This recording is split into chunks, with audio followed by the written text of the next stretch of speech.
7 astuces, 7 tips qui vous permettront de vous élever, gagner, level up au sein de votre entreprise. Bonjour à tous et bienvenue sur ma chaîne YouTube et surtout n'oubliez pas de vous abonner afin de recevoir d'autres vidéos. Merci. Donc, nous femmes, nous sommes confrontées à de nombreux défis lorsque nous cherchons à nous élever dans notre entreprise, surtout nous en tant que femmes noires. Les stéréotypes de genre, les préjugés et les discriminations peuvent constituer des obstacles importants qui peuvent entraver la progression professionnelle des femmes. Toutefois, il existe également des stratégies et des actions concrètes que nous pouvons mettre en place pour surmonter ces obstacles et réussir et avancer au sein de notre entreprise. Tout d'abord, la première chose est de participer aux activités de l'entreprise. Cela peut être un excellent moyen pour une femme de s'intégrer dans celle-ci. Les activités sociales organisées par l'entreprise peuvent inclure des déjeuners, des brunchs, des sorties en groupe, des tournois de sport, des activités de bénévolat, des retraites d'entreprise ainsi que des célébrations d'anniversaire, de vacances et autres.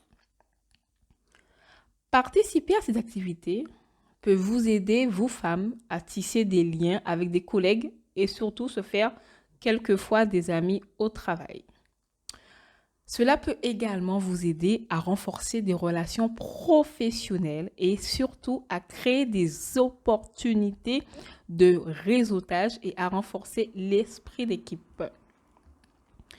Toutefois, les filles, surtout n'oubliez pas que lors de ces activités sociales dans l'entreprise, il est important de se comporter de manière appropriée et surtout respectueuse. Évitez de boire trop d'alcool, de vous mettre dans des situations inadéquates, d'accord? Évitez de participer à des conversations négatives ou de faire des blagues offensantes, que ce soit sur la politique, la religion, l'origine ethnique ou je ne sais quoi. Au lieu de cela, essayez de vous mêler à différents groupes et de vous engager dans des conversations intéressantes et positives. Il est également important de ne pas être trop timide ou réservé lors de ces activités. C'est-à-dire que, excusez-moi, ce n'est pas la peine de rester dans un coin à regarder ses collègues, à discuter. Non, on prend son courage à deux mains et on va taper la discute. Essayez de vous impliquer autant que possible et de rencontrer autant de personnes que possible. Cela pourra vous aider à créer des liens beaucoup plus forts avec vos collègues et à vous intégrer davantage dans l'équipe. Enfin, il est important quand même de ne pas considérer que ces activités sociales sont comme des distractions au travail. Bien que ces activités puissent sembler informelles et détendues, elles sont en fait un élément important de la culture d'entreprise.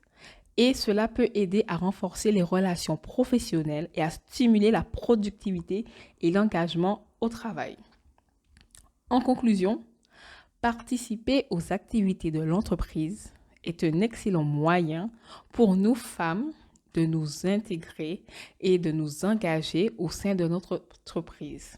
Cela va bien entendu nous aider à créer des liens avec des collègues et renforcer des relations professionnelles au sein de celles-ci. Deuxièmement, s'impliquer dans les projets dans l'entreprise. S'impliquer dans les projets représente un excellent moyen pour une femme de s'intégrer au sein de son entreprise. Cela va vous aider à mieux comprendre les objectifs et à se familiariser avec les différents processus, les politiques ainsi que les procédures internes. En outre, ça va vous aider aussi à établir des relations beaucoup plus solides avec vos collègues et supérieurs et surtout à développer des compétences professionnelles. Pour s'impliquer dans tes projets, il est important quand même de faire preuve d'initiative et de montrer de l'intérêt pour les différentes activités de l'entreprise. Par exemple, vous pouvez proposer de nouvelles idées, un nouvel mode opératoire, suggérer ou améliorer des projets existants. Vous pouvez également offrir votre aide pour des tâches spécifiques ou demander à votre superviseur de vous assigner des tâches supplémentaires. Je sais que ce n'est pas évident d'avoir du surtravail, mais ce ne sera pas quelque chose d'éternel. Cela va montrer à vos supérieurs que vous êtes quelqu'un d'avenant et que vous prenez les devants. Il est également important de bien comprendre les objectifs du projet et les attentes de votre superviseur. Les femmes, vous devez être prêtes à travailler en équipe et à communiquer régulièrement avec les autres membres de l'équipe. Je sais que nous, quelquefois, surtout nous, les femmes noires, on reste dans notre coin, on n'aime pas trop se mélanger aux autres, mais si on souhaite s'élever professionnellement au sein de notre entreprise, il faudra faire des efforts et apprendre les codes de cette société afin de s'élever. Soyez prêtes à offrir des commentaires constructifs et à écouter les opinions des autres et à contribuer activement aux discussions ainsi qu'aux décisions. Le résultat, c'est quoi? C'est qu'en vous impliquant activement dans les projets, vous pouvez non seulement renforcer votre intégration dans l'entreprise, mais également développer de nouvelles compétences et expériences professionnelles. Vous allez par exemple développer vos compétences de communication, de résolution de problèmes, de gestion de temps et d'organisation, entre autres. Vous pouvez aussi développer une meilleure compréhension de l'industrie ainsi que de la culture d'entreprise. Le résultat, c'est quoi? C'est qu'en vous impliquant dans ces projets, vous allez démontrer votre engagement envers l'entreprise et votre désir d'assumer des responsabilités beaucoup plus importantes. Cela va renforcer votre réputation professionnelle et surtout vous ouvrir de nouvelles opportunités de carrière dans l'entreprise. L'astuce numéro 3. Sachez poser des questions.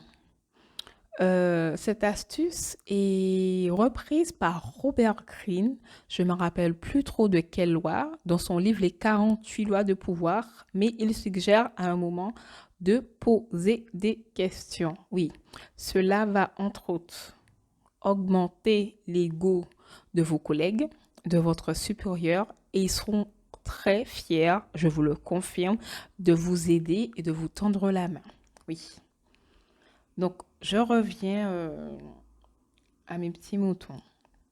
Poser des questions, c'est un excellent moyen pour une femme de s'intégrer au sein de son entreprise. Cela va l'aider à mieux comprendre les différents processus, les attentes ainsi que les responsabilités et objectifs à long terme de sa société. Poser des questions peut également aider à établir des relations beaucoup plus solides avec ses collègues et ses supérieurs. Lorsque vous posez des questions, assurez-vous de bien comprendre le contexte de la question et surtout d'être clair dans vos propos. Évitez de poser des questions trop générales ou bien vagues.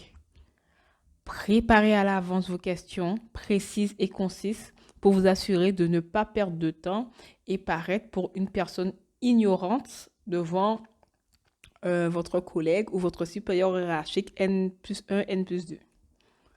Les questions doivent être pertinentes pour votre travail ou vos projets, c'est-à-dire qu'elles doivent être en corrélation avec ce que vous faites. Cela ne doit pas être des questions hors sujet.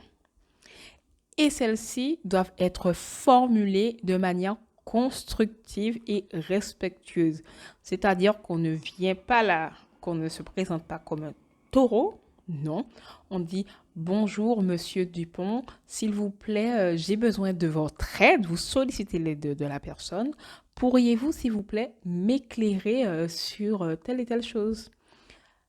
Dans 99% du temps, la personne qui est en face répondra positivement à votre requête. Aussi, les filles, il est également important de ne pas avoir peur de poser des questions. Si vous ne comprenez pas quelque chose, vous demandez des éclaircissements. Si vous voulez en savoir plus sur un sujet, demandez des informations supplémentaires. Parce qu'on a tendance quelquefois à dire oui, oui, j'ai compris, mais on n'a pas compris en fait. On se retrouve face à un problème que l'on ne peut solutionner étant donné que nous n'avons pas toutes les informations requises. Voilà. Les questions sont un moyen essentiel pour apprendre et surtout grandir professionnellement. En posant des questions, vous renforcez votre intégration dans l'entreprise parce que ça montre votre intérêt et votre engagement pour votre travail.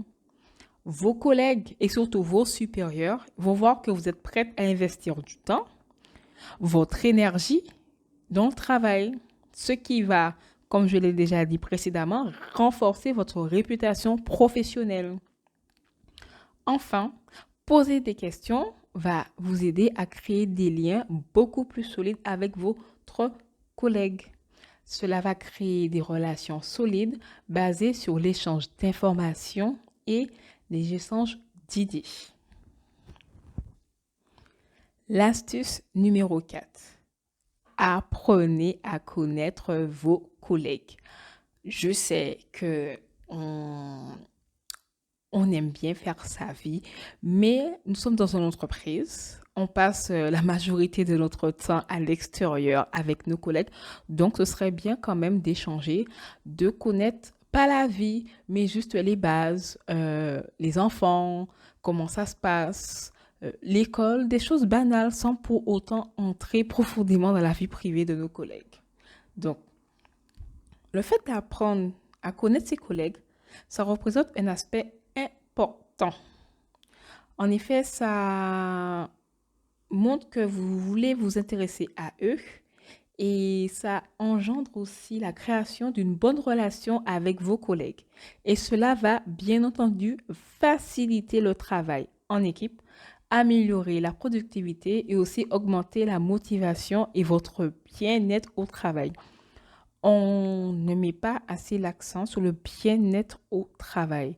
C'est quelque chose de réellement important parce que ça, c'est mon avis personnel. C'est vrai que c'est très intéressant de trouver un bon salaire. Pour moi, un bon salaire, c'est à partir de 4 000 euros. Mais si nous n'avons pas le bien-être, ça peut peser sur le travail. Donc, je vais vous donner quelques tips qui vous permettront de connaître vos collègues. Premièrement, n'hésitez pas à participer aux événements de l'entreprise. Comme je l'ai dit précédemment, les événements sociaux organisés par l'entreprise tels que les déjeuners, les fêtes de fin d'année, les activités d'équipe, ça peut être des occasions idéales pour rencontrer vos collègues et en apprendre davantage sur eux. N'hésitez pas à vous joindre à ces événements. D'accord? Ça va pas vous tuer, vous n'allez pas perdre un bras, ça dure sûrement quelques heures. Donc, allez-y, d'accord? Et surtout, n'hésitez pas à engager la conversation avec vos collègues. Je l'ai dit, mais je préfère le répéter.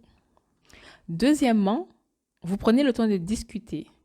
Même en dehors des événements organisés par l'entreprise, prenez le temps de discuter avec vos collègues. Vous pouvez engager la conversation pendant les pauses café, les moments de détente, poser-leur des questions sur leur travail, leur intérêt personnel, leurs hobbies, leur expérience professionnelle. Il faut savoir que l'humain aime parler de soi.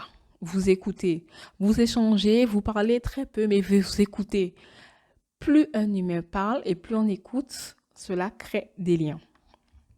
Ensuite, travailler en équipe.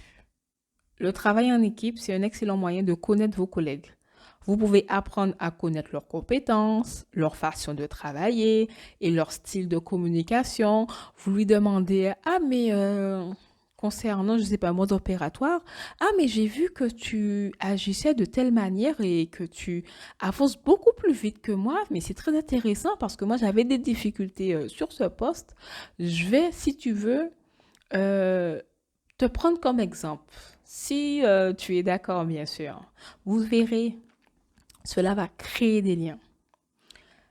Le fait de travailler aussi en équipe, ce sont des occasions pour renforcer votre relation professionnelle. Ensuite, organiser des activités. Vous pouvez organiser des activités en dehors du travail, telles que des sorties culturelles, des dîners, bowling, resto, des soirées de jeux. Cela va aider à renforcer vos liens et à mieux les connaître en dehors de leur environnement professionnel. Il faut savoir qu'il y a un comportement au travail et un comportement à l'extérieur. Ouais. Ensuite, utilisez les réseaux sociaux professionnels. Les réseaux sociaux tels que LinkedIn peuvent être des outils utiles pour apprendre à connaître vos collègues.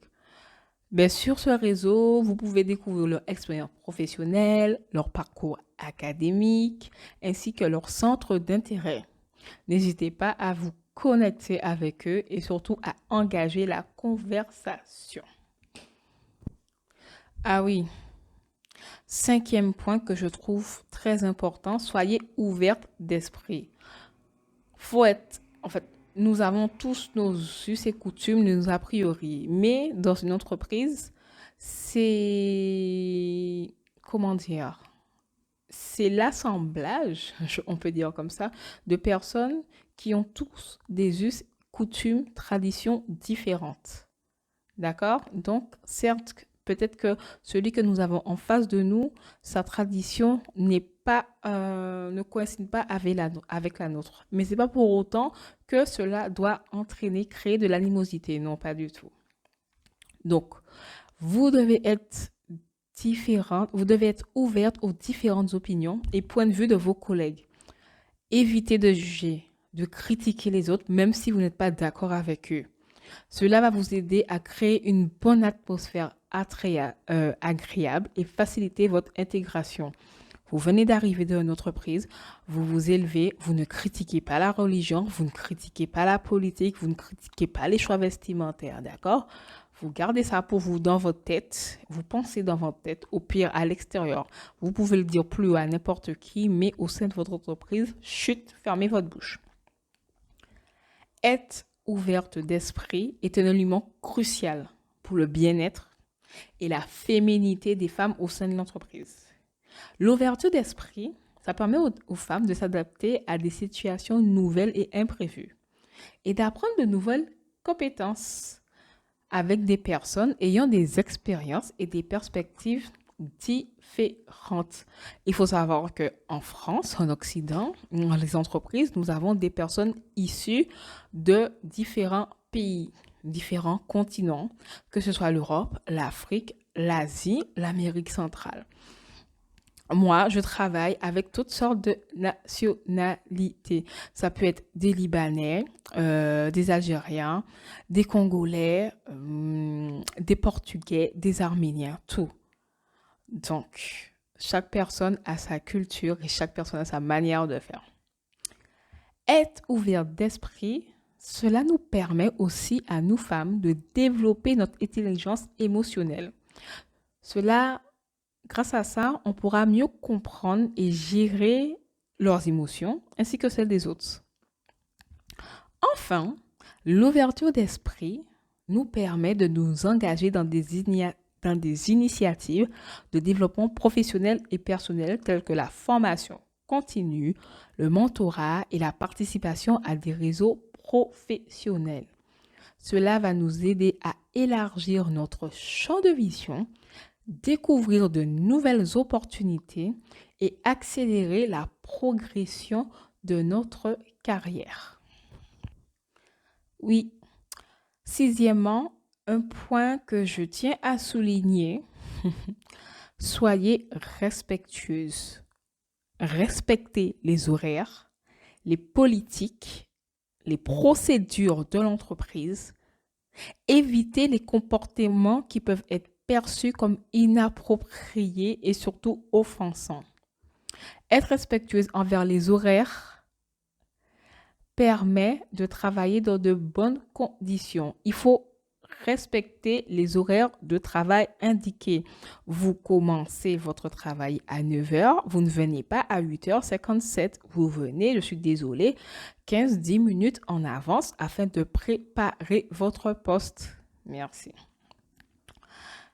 Être ponctuel, cela montre que vous êtes une femme fiable et prête à accomplir ses tâches à temps. Le respect des horaires, permet également d'aider à établir une confiance entre l'employé et son employeur. Deuxièmement, respecter les politiques de l'entreprise contribue à un environnement de travail respectueux et équitable. Les politiques sont établies pour protéger le droit des employés, favoriser un lieu de travail sûr et sain et maintenir des normes éthiques élevées. En respectant ces politiques, une femme montre qu'elle est engagée à travailler de manière professionnelle et éthique. Troisièmement, respecter le respect des procédures dans l'entreprise.